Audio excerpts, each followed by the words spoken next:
これから未来共生デザインコースの説明を始めます。科学技術と社会との関係が深まり、その相互作用が浸透する現代において、未来の社会をどのように描くことができるでしょうか。近年は新型コロナウイルスの問題をはじめ、SDGs に見られるような多様な問題も顕在化しています。持続可能な社会や包摂型社会の構築は喫緊の課題となり、より豊かな共生型社会のため、より良い仕組みを考え、社会に実装していかなければなりません。このような複雑な問題に対処するために、幅広く最先端の知見に触れ、深い専門性を身につけるのが未来共生デザインコースの学びです。未来共生デザインコースは、最先端の科学を展望する生命情報科学や生命工学、数学、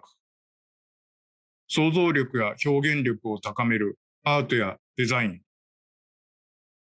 新しい社会像や生命像を批判的に考える環境学や倫理学、哲学、そしてそれらに基づき、課題解決の新しい方法を提示する社会デザインや編集デザインを学びます。これらの最先端の知見に触れながら、各自の専門性を深めていくことで、新しい学術的知見や新しいデザイン方法の創出を目指します。未来の共生社会に向け、文化的、社会的なアプローチだけでなく、生命情報科学などと学びと融合し、さらにアートやデザインの学びとも組み合わせた分離融合型の挑戦的な学びの場、それが未来共生デザインコースです。ここからは具体的に3つの領域、生命科学・生命工学、デザイン・アート、文化・社会について紹介します。生命科学・生命工学系では、先端的な生命情報科学技術を用いた生命・人に関する研究及び技術・手法の開発を行っています。今回は2つの研究室を紹介します。生物は自然が長い時間をかけて自然に作り上げた創造物です。生物が持つ様々な仕組みを解き明かすことは、自然の摂理を解き明かすことにつながります。さらに、得られた知識の生命科学分野での様々な応用が期待されます。丸山研究室では、機械学習や統計モデルを駆使し、大規模シーケンサーなどから生物ビッグデータを作り出し、その背後に潜む仮説や構造を抽出する研究を展開しています。このために、データや生物メカニズムを数理モデル化し、推論や探索を行うアルゴリズムを構築します。近年は遺伝子制御に深く関係する DNA メチル化状態予測手法の開発や、細胞の状態に関する重要な情報であるゲノムの立体構造に関する研究を展開しています。伊藤研究室では体内時計のデザインを研究しています。人は毎日夜になれば眠くなり、朝顔は朝花を咲かせます。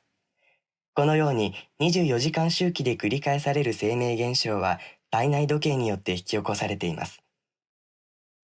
私たちは先端的な生物学上のテクニックが利用できるバクテリアや植物を使って体内時計の分子的デザインを調べています。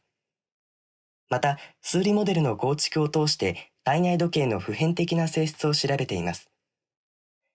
このような生物のデザイン原理の研究は、捉え難い生命を私たちがどう考えていけばいいのかという問いにヒントを与えるでしょう。時間生物学という講義では、体内時計にとどまらない生物のデザイン原理について扱います。デザインアート領域では、デザインやアートにおける様々な表現手法について実践的な研究を行っています。平面、立体、空間のアート、プロダクトデザイン、情報編集デザイン、SDGs などを理論にとどまらず、より実践的に学ぶことができます。中村京子研究室は日本画を専門にしており、日本画における独特な空間表現に着目し、描かれた対象物の裏側に多くの知覚できない外部が控えていると考えています。写真は中村先生の代表作の一つで、チリの墓碑アニミータからインスピレーションを得て制作されたものです。栗山研究室は芸術表現を専門にしており、様々なメディアを用いたアート作品を制作しています。写真は栗山先生の代表作の一つで、ドイツのシュツットガルト郊外に位置するバッドボールという村にある古い教会で展示されたインスタレーションです。作品はネオンライト、内部が真空状態になったガラス管、そしてそれが割れたものという3種類の素材から構成されており、宇宙の始まりを示唆したものです。井上研究室は2017年4月に SDGs デザインユニットを立ち上げ、デザインによる社会問題の解決をテーマに研究、教育、政策、社会連携の活動を推進しています。写真は2018年に九州大学農学研究院とのコラボレーションにより、新素材のナノセルロースで制作した服のプロトタイプ、自然に帰る服です。池田研究室は情報編集デザインを専門にしています。写真はトヨタ自動車九州との共同プロジェクトで学生たちと一緒に未来の移動をテーマに取り組んだものです。2030年の世界に焦点を当てて、近未来のテクノロジーや社会、政治、生活文化などに関わるデータを網羅的に収集分析して起こりうる世界のシナリオを描き、その世界を背景に電気自動車が私たちの生活の中でどう活用できるかを可視化したものです。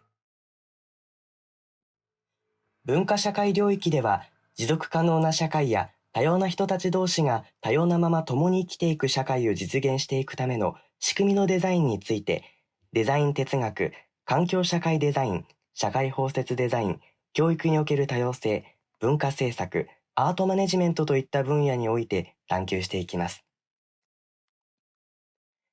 環境分野と社会との関係に関しては、近藤研究室で行われている自然循環型社会を実現するライフスタイルの研究と地域社会の仕組みの研究が挙げられます。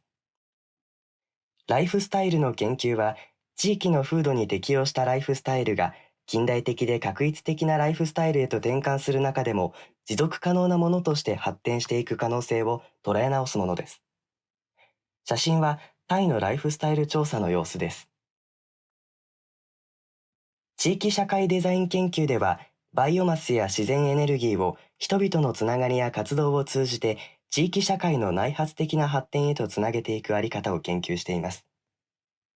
写真は生ゴミバイオマスの液肥利用による有機米作りに取り組む福岡県大木町の小学校での取り組みと、風車の電力利益を森林整備に充てている高知県梼原町の取り組みです。また、福祉分野との社会との関係については、中村美也研究室で行われている認知症の人たちとの芸術活動が挙げられます。認知症になっても誰もが暮らしやすい社会の実現に向けて、競争的アート活動を通じた認知症ケアのコミュニケーションデザインの取り組みが始まっています。写真は東京文化会館が主催して行われた高齢者施設での音楽活動の様子です。また、長津研究室では、障害のある人の創作活動や鑑賞支援などの取り組みについても研究が進んでいます。最近では、遠隔通信技術などを用いた実験的な創作活動が行われ始め、全国的な注目を集めています。福祉分野との連携に関しては、芸術工学研究院に新しく誕生した付属組織、社会包摂デザインイニシアティブとも強力に連携しながら、実践的な活動を通じて研究を推進していきます。以上の研究のために、大橋キャンパス内のこれらの施設も活用できます。未来共生デザインコースでの学びに参加いただけることをお待ちしています。